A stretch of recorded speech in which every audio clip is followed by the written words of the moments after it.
Alright guys, this is it. I'm standing in the spot. We are leaving now, and next time we're back here, there will be a new car in this spot. And I'm excited to share that with you. Alright, we have made it to Florida. We are here in the airport waiting to go to the hotel, but we made it. Alright guys, we got the rental truck and the trailer, so we're ready to go pick up our new hot rod. Things are great here in Florida, just having a good old time. Got everything sorted. Now we're gonna go hang out in the pool, do some more stuff for the anniversary, then later tonight we will go and get the car. Alright guys, we have made it with the U-Haul. We have loaded the car. Here it is. We have got it. So, let's call him Luis for video's sakes. But we finally got the black mamba, as it's known in the RX7 world. With all this kind of crazy stuff under here, you will soon find out about.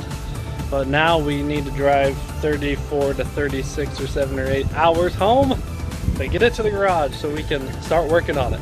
Alright guys, we did it! It's on the trailer. It's back there. Coming back home with us. The black mamba will live again. Alright guys, we are 13 hours in. 21 to go. We just stopped at old Chick-fil-A, got a sandwich. We're in Louisiana. I think this is called Monroe. Alright guys, 18 hours in. Guess what we found in Texas? We are at Buc-ee's. Yay! Buc-ee's! Pump after pump after pump. And we're getting gas. Because there's no gas shortage here in Texas. Because everything in Texas is better. If you've never been here, this place is insane.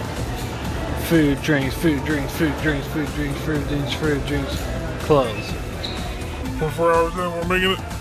Alright guys, 10 hours left. We slept in the car for a few hours and we're back at it. Just pounding away the miles. I think we're under 700 miles to go. So, like, we're doing it. We're getting it done. We're so close. This place is cool. There's a museum in there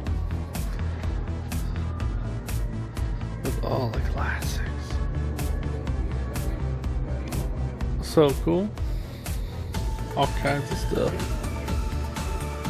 New Mexico, Russell's Stop has all this cool museum in here, free. Just rinsing off the car.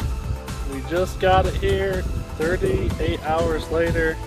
We're 2,600 miles of driving and 2 days straight of driving. We brought her home. This is what I've been waiting for. This is finally here.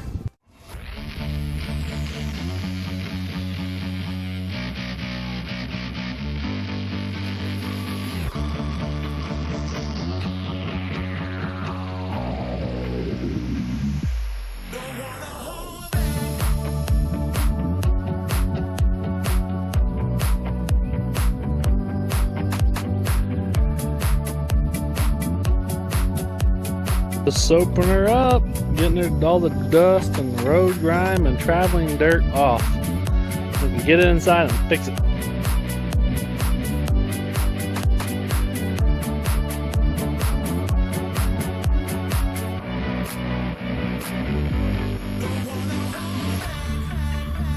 Alright guys, here it is. The WOT Garage 93 FD RX7. This is no ordinary FD. There's a lot of good stuff added to it. It just needs finished. We'll go into the story. You don't want to miss it.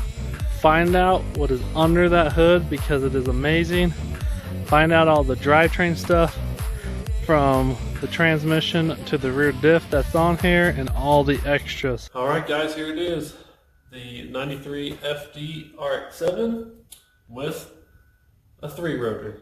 Yes, it has 3 spicy Doritos stuck under the hood with pop up and down headlights.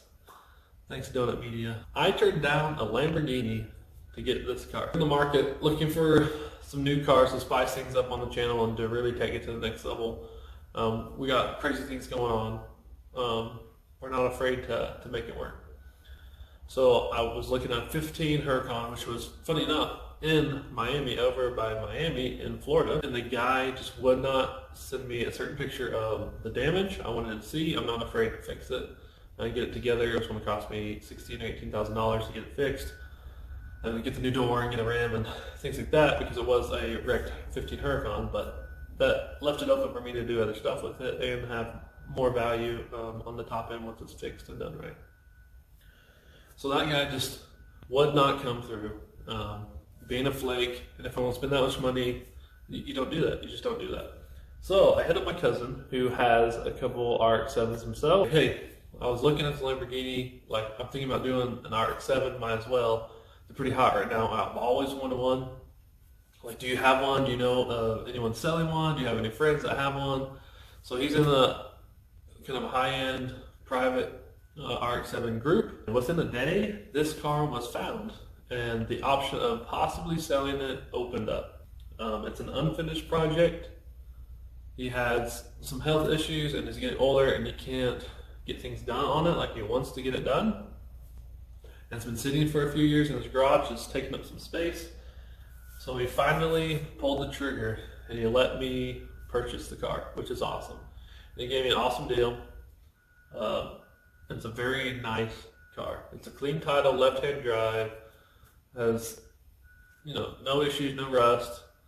So the main reason I wanted to buy it was because of this 20B 3rotor. There's not a ton out there. They sound amazing on the internet. Mine's going to sound amazing on the internet, so you definitely want to follow me on Instagram, because you'll see some behind the scenes stuff as I work. Follow us here on the YouTube. Continue to watch this build unfold and turn into what it should be, and to get finished and get it on the road and get it running and driving again. So after the option of the car coming up for sale, I flew my cousin out who knows about the RX7s and the rotary life. I flew him out to Florida. I had him check him out, see everything, give me videos, give me details, since I couldn't go out there.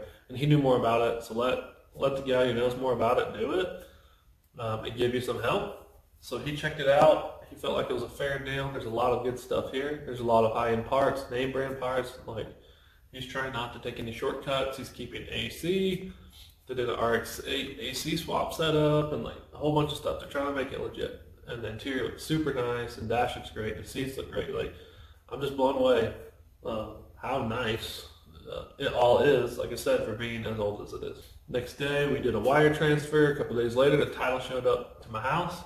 I set up an auto transporter thing. It sat on there for weeks. So one after another, I just could not get this car on a transporter to get it to my house. The 26,000 something miles it took to drive from where it was to here. So with that, 2 months have gone by. Like, I've had this car purchased forever, and I've been wanting to share it with you guys for so long. So finally, you know, my anniversary weekend come up. We end up going out for a little trip, taking a couple days for that. And then luckily my wife, she's a trooper, hung in there and agreed to ride back with me with the car in a U-Haul 10-foot box truck and on a trailer, which are super uncomfortable, and they're super slow, and they're governed way below the speed limit on these interstates. And it just took forever. Literally, I drove 24 hours straight, slept for a couple hours sitting in the seat, and then drove the last 14 hours the next day to get home. This is Black Mamba 3.0. The reason I'm doing the 3.0, because he was doing the 2.0, this is my version. We're going to go 3.0, it has 3 rotors, we want 3, everything's great. So we're going to do 3.0, Black Mamba 3.0. So don't miss out on this build, guys. This is going to be crazy. I can't believe I have an RX7 in my garage, with a 20B in it, with all this crazy stuff in it, with Fuel Tech. I'm running Fuel Tech 550 system in it. It's all standalone. It's going to be crazy. It's just going to be awesome. I can't wait to get this thing running. Super blessed to have the opportunity to do this. I'm grateful that he was even willing to sell his baby His wife did say he teared up a little bit, and I don't blame him. After being connected and putting so much time and energy into this car, because he's done multiple engine setups on it, big turbo stuff, 13Bs and etc. And he finally just knew it was time to part ways, and now it's here. Now we're going to make it rock. Now we're going to get it on there, get it on the road, get it running, get it driving, get it fixed.